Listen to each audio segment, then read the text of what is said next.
Hay momentos en la historia militar que no aparecen en los titulares de la manera en que deberían. Momentos que cambian la geometría del poder en una región entera, que reescriben las reglas de lo que es posible y lo que ya no lo es. Lo que ocurrió en el Golfo Pérsico ese día fue uno de esos momentos. Y llevo meses reconstruyéndolo, fuente por fuente, dato por dato, porque creo que el mundo necesita entender exactamente lo que pasó. El misil dejó su lanzador móvil a las 7:43 de la mañana. Se llamaba Fata y era el arma que Irán había estado guardando para el momento en que necesitara demostrar algo que ningún arsenal occidental pudiera rebatir. Me llamo Valentina Cruz. Soy analista de seguridad internacional y he pasado los últimos 12 años estudiando la doctrina de misiles balísticos en Oriente Medio. Cuando me senté a reconstruir este incidente, lo primero que pensé fue, esto no debería haber tenido el final que tuvo. Ningún manual lo predijo, ningún simulacro lo contempló, y sin embargo, ocurrió. Permítanme llevarlos al interior de ese barco. El radar SPI-1D del USS Thomas Hudner detectó el misil 4 segundos después del lanzamiento. 4 segundos. Eso suena rápido, y lo es. Pero lo que los operadores vieron en ese momento en el Centro de Información de Combate no era algo que hubieran visto jamás, fuera de una simulación de entrenamiento. El contacto estaba acelerando a través de Mach 5 y seguía subiendo. Cuando uno trabaja en análisis de amenazas, aprende a leer los datos con frialdad, pero hay datos que te quiebran esa frialdad. El Fata no seguía una trayectoria balística estándar, no era un arco predecible, el tipo de curva que los sistemas Aegis llevan décadas aprendiendo a interceptar. Estaba maniobrando, haciendo microcorrecciones en tiempo real que ningún interceptor en el arsenal del Thomas Hudner había sido diseñado para neutralizar. El teniente comandante James Okafor miró la trayectoria durante exactamente un segundo, solo uno, y entendió lo que tenía frente a él. Irán acababa de lanzar un Fata. Tenía aproximadamente 4 minutos y 30 segundos para encontrar la manera de detener algo que había sido específicamente diseñado para ser indetenible. El Fata es el primer misil hipersónico genuino de Irán. En su fase terminal, viaja a Mach 13 veces la velocidad del sonido, aproximadamente 4.400 metros por segundo. A esa velocidad, la física de la intercepción se vuelve brutalmente implacable. Un misil interceptor SM-6 necesita colocarse en la posición exacta donde estará el objetivo en el preciso momento de la detonación. Contra un misil subsónico o incluso supersónico, ese es un problema resuelto. La computadora de control de fuego del sistema Aegis es extraordinariamente buena, prediciendo dónde estará un misil en trayectoria predecible en los próximos 30 segundos. Pero el Fata no vuela en trayectoria predecible. Usa un vehículo de reentrada maniobrable, una ojiva capaz de cambiar de dirección durante su descenso terminal, realizando pequeñas pero significativas correcciones de rumbo que invalidan cualquier solución de intercepción en el momento en que es calculada. Para cuando un SM-6 llega al punto en el espacio donde se suponía que estaría el Fata ya está en otro lugar. Es como intentar atrapar una bala que puede esquivarte. A las 7:44, el teniente comandante Okafor ordenó armas libres. El sistema Aegis comenzó a construir una solución de intercepción. 2 misiles SM-6 fueron lanzados desde las celdas de lanzamiento vertical delanteras 22 segundos después. La computadora había calculado el punto terminal proyectado del Fata según su trayectoria actual y había asignado los SM-6 en consecuencia. A las 7:45 con 41 segundos, el primer SM-6 llegó a su punto de intercepción. El Fata no estaba allí. Había ejecutado una corrección de rumbo de 1.8 grados, un cambio invisible al ojo desnudo, apenas significativo en cualquier contexto normal. Pero a Mach 13, una corrección de 1.8 grados se traduce en 340 metros de desplazamiento lateral en los 3 segundos entre la solución de control de fuego y el intento de intercepción. El SM-6 detonó en el aire vacío. El segundo SM-6 lanzó sobre una solución actualizada 4 segundos después. Ocurrió lo mismo. El Fata corrigió nuevamente, 2.1 grados esta vez, y el interceptor no encontró nada. 2 misiles SM-6 gastados. Efecto cero sobre el contacto entrante. Cuando reconstruyo esta secuencia, me detengo siempre en ese instante, porque lo que ocurre a continuación es el nudo de todo lo que quiero explicarles. La última defensa convencional del Thomas Hodner era el sistema CEWS Phalanx, un cañón Gatling de 20 mili capaz de disparar 4.500 rondas por minuto, que había destruido con éxito misiles subsónicos y supersónicos bajos en docenas de enfrentamientos. Contra el Fatah era matemáticamente inútil. El radar de control de fuego del Phalanx rastreó el contacto entrante y el cañón se desplazó para atacar, pero la geometría del enfrentamiento a Mach 13 le daba al sistema aproximadamente 0.8 segundos de oportunidad de disparo. 4.500 rondas por minuto se traducen en 60 rondas en el aire antes de que el misil superara la ventana de ataque. La probabilidad de que esas 60 rondas golpearan un objetivo hipersónico maniobrable fue calculada por la propia computadora de control de fuego del sistema en 3.2%. El Phalanx disparó de todas formas, porque no tenía otra opción. Las rondas fallaron. El Fatah continuó su curso entrante. Tiempo hasta el impacto, 41 segundos. Aquí es donde la historia se vuelve algo que yo, como analista, encuentro profundamente significativo. No porque sea un milagro, sino porque es exactamente lo contrario de un milagro. Es la consecuencia directa de que alguien se tomó en serio una pregunta que la mayoría prefirió ignorar. El teniente comandante James Okafor es oficial de marina de tercera generación. Su abuelo sirvió en destructores durante la Guerra del Golfo. Su padre comandó una fragata en el Pacífico. 3 años antes de ese día, en el Golfo Pérsico, Okafor escribió una tesis de 47 páginas en el Colegio de Guerra Naval. El tema, un vehículo de reentrada hipersónico maniobrable derrotando la defensa en capas convencional. Y la solución teórica que propuso en ese papel era la única opción que le quedaba en los 41 segundos que tenía. Activó el intercomunicador hacia el oficial de control de armas del barco. Todo avante, control de armas. Necesito explosiones de aire de proximidad en un corredor con rumbo 031. Altitud 800 pies. Fuego continuo. Velocidad máxima. Ahora. La orden no tenía ningún sentido convencional.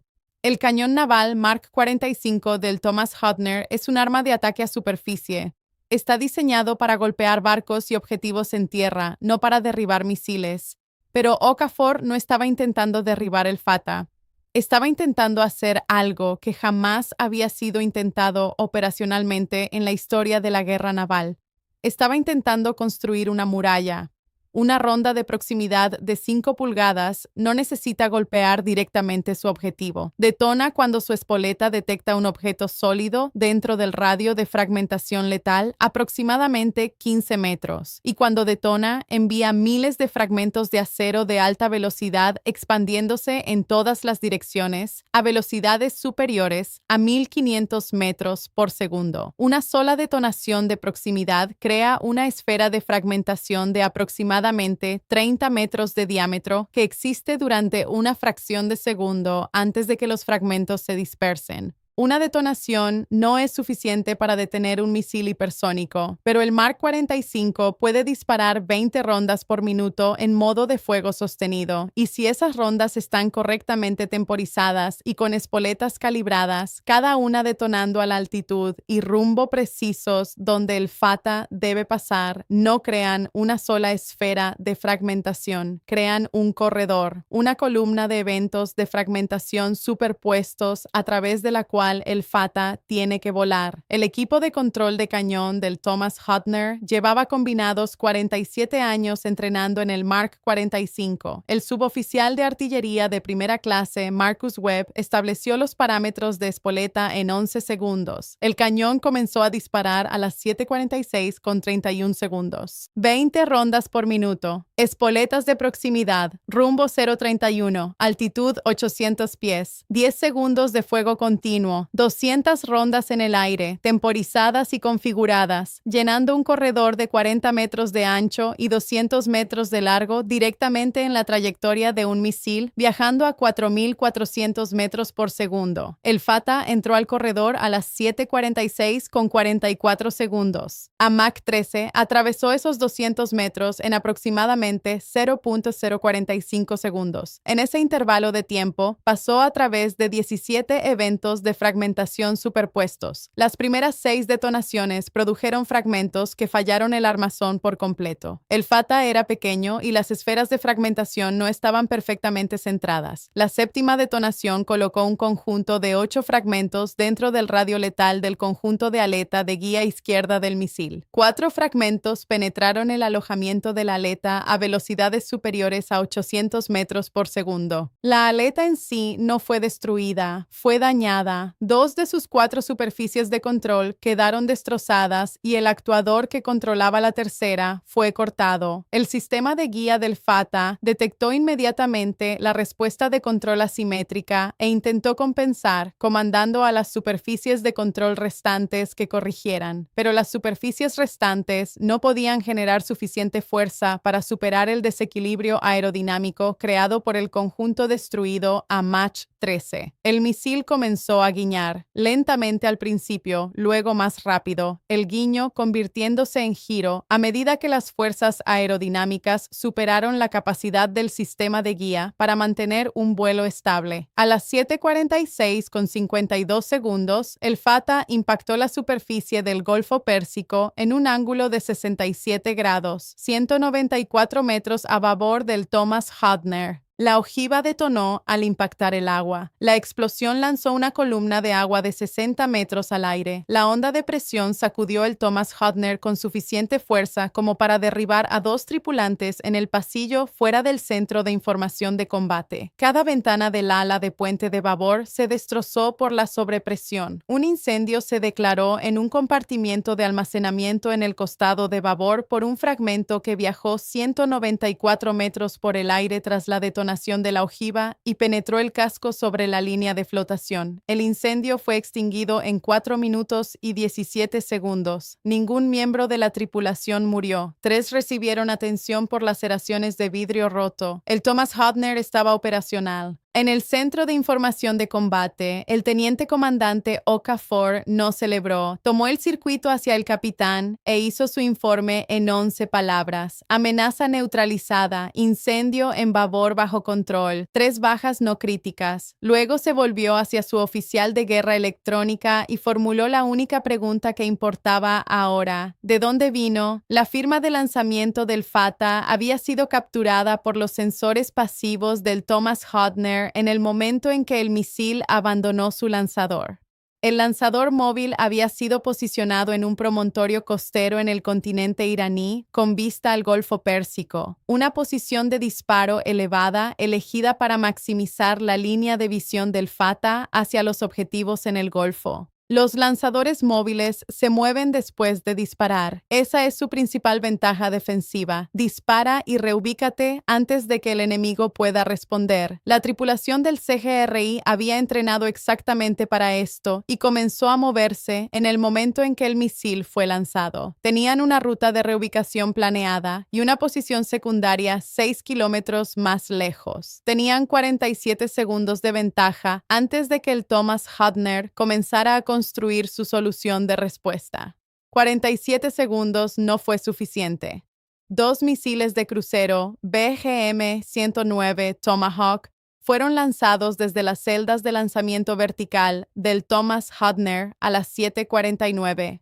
Tiempo de vuelo hasta el objetivo, 11 minutos y 30 segundos. El lanzador móvil había sido diseñado para llegar a su posición secundaria en 8 minutos.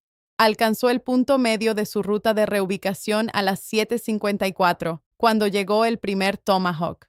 El segundo impactó 14 segundos después. La tripulación del CGRI, 7 hombres, había disparado el misil más avanzado de Irán contra un destructor americano y lo había visto caer al mar a 194 metros de su objetivo. Tenían 47 segundos para escapar de lo que venía. Necesitaban 8 minutos. Las matemáticas no estaban de su lado. Cuando analizo este incidente, y lo he analizado durante meses, con mapas, con cronómetro, con fuentes de inteligencia inteligencia abierta, llego siempre a la misma conclusión. Lo que decidió el resultado de ese día no fue la superioridad tecnológica de un sistema de armas sobre otro. Fue algo más antiguo y más simple. Fue el hecho de que un hombre escribió una pregunta incómoda en un papel hace 3 años, se tomó en serio su propia respuesta y tuvo 11 segundos para actuar sobre ella. Irán lanzó su misil más temido, el arma que se suponía que era imparable, el arma